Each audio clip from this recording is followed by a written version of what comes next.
Is urging the government to allow private companies to directly buy vaccines. Some doctors and members of the government's COVID-19 response are split on the matter of exhausting all on-hand AstraZeneca vaccines as first doses. The health department clarifies that the post-inoculation death of a health worker was due to COVID-19. The Agriculture Department has formally recommended to President Duterte to declare a state of emergency due to the threat of the African swine fever. And in Thailand, sniffer dogs trained to detect COVID-19 in human sweat proved nearly 95% accurate based on a new project.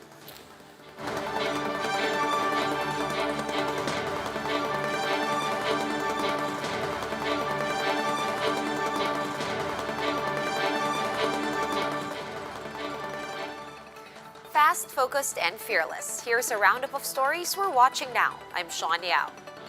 The Philippine Chamber of Commerce and Industry is calling on the government to allow the private sector to buy vaccines directly. PCCI Honorary Chairman Sergio Ortiz Luis Jr. told One News that the move will speed up the country's vaccination drive.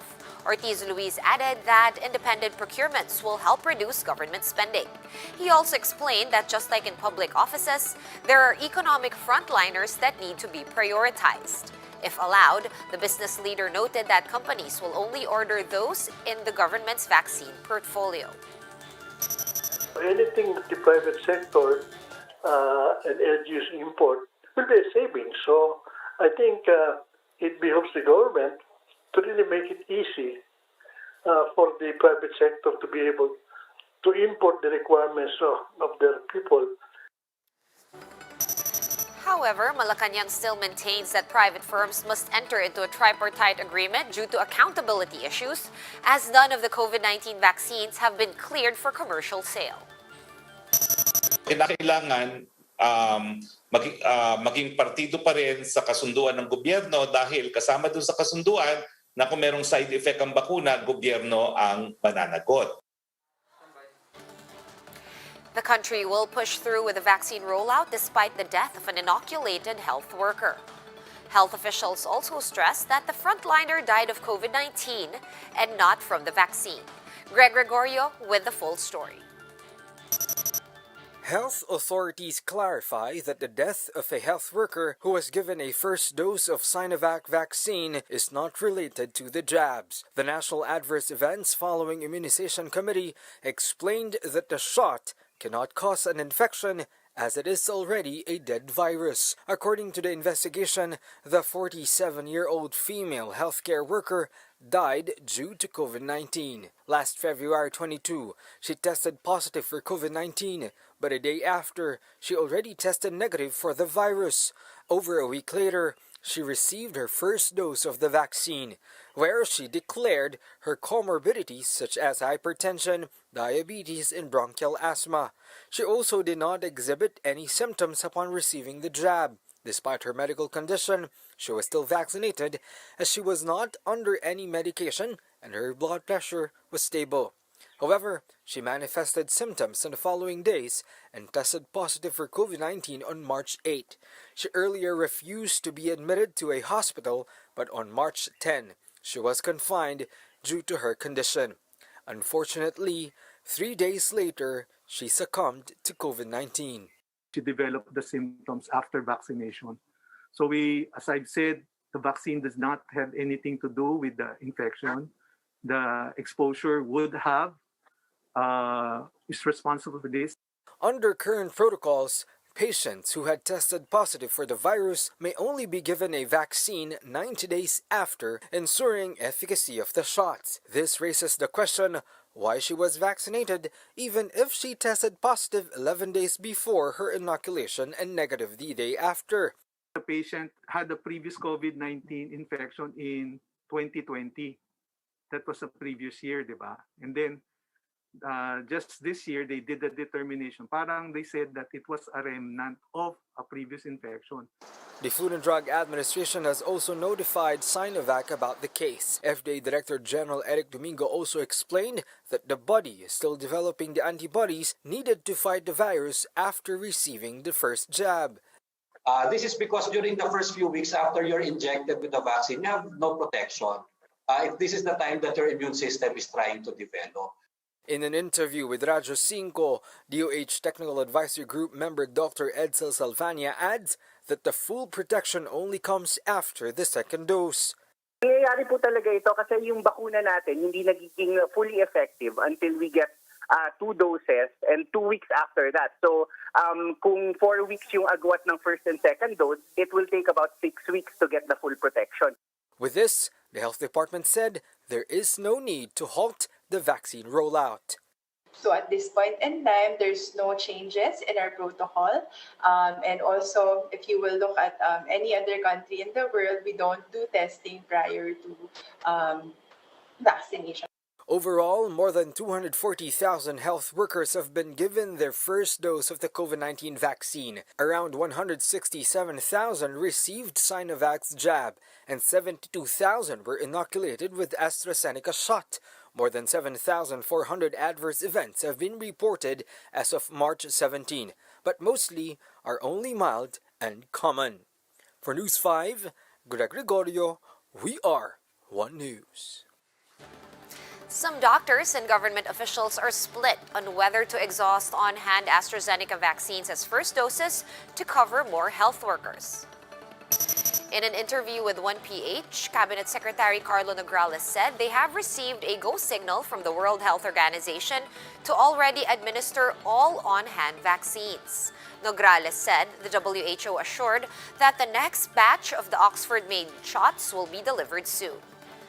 In the same program, infectious disease expert Ronjean Solante agreed with this as more health workers will stand to be vaccinated. Well, ang sinabi sa amin ng WHO is pwede na raw namin pakawalan yung ating natanggap na AstraZeneca kasi meron na daw coming na bagong shipment. Kung sinabi ng gobyerno natin na may darating na in the next kailan yun, 4 weeks from now or ano, we really have to bank on that, no? So agree ako on that aspect na mas maraming mabakunahan. On the contrary, testing czar Vince Dizon said the government should first make sure that those who receive the first dose will also be able to get the second one on time. Dr. Maria Quizon of the National Immunization Technical Advisory Group, or NITAG, also cautioned against the proposal. We want to make sure.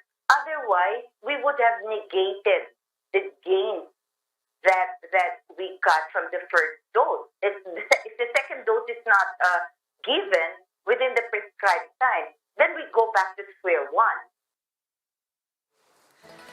The health department logged more than 5,200 new COVID-19 cases today, the second highest daily jump for this year. And this brings the total caseload to above 640,000, some 66,500 of which are still active. 21 more people died of the virus overnight, pushing the death toll to more than 12,800. Total recoveries are now at 561,500, with around 400 new survivors in the last 24 hours.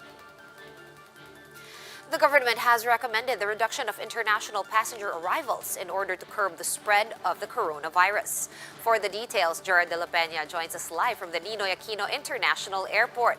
Hi, Gerard. What is the latest on this new policy? Well, Sean, airlines have started canceling flights following the government's orders to scale down inbound passenger capacity. The Philippine Airlines, for one, has held off about 40 flights going to different destinations, such as Saudi Arabia, Canada, Japan, Singapore, Guam, among other destinations. PAL spokesperson Shelo Villaluna says more cancellations are in the offing to hit the 1,500 capacity limit. The flag carrier also intends to divert some of its flights to Cebu, which is not covered by the restrictions. Cebu Pacific has likewise canceled trips between Manila and Japan. Meanwhile, local carriers have noticed a spike in bookings, particularly going to beach destinations such as Boracay, Bohol, and Siargao. This is also anticipated as the long Holy Week break is fast approaching. But Quirino Governor Daquila Cua says LGUs are starting to think of imposing stricter entry requirements once again. Kua, who also sits as president of the Union of Local Authorities in the country, explains that cases are rising anew. At least 2 provinces have already expressed intent to bring back documentary requirements recently scrapped by the IATF. Sean, airlines are advising passengers affected by flight cancellations to approach them so that they can have their flights rebooked for free. Sean.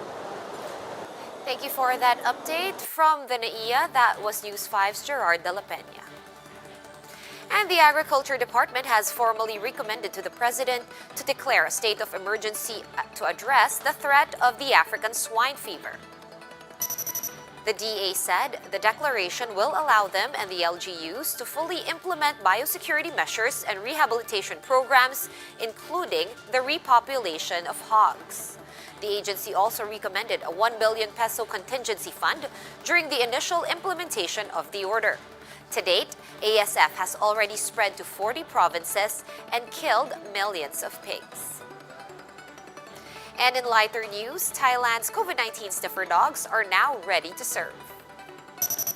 Reuters reports that the dogs' virus detection capability has been proven to be almost 95% accurate.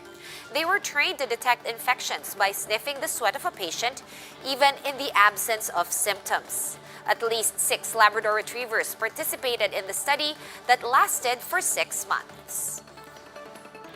For more updates, visit News 5, the Philippine Star, and Business World online. Visit our website, onenews.ph, for more in-depth analysis. You can also catch One News on the Signal Play app. Register for a free account at www.signalplay.com and stream One News live anytime, anywhere. Mask on, wash hands, and stay safe, Philippines. I'm Sean Yao. We are One News.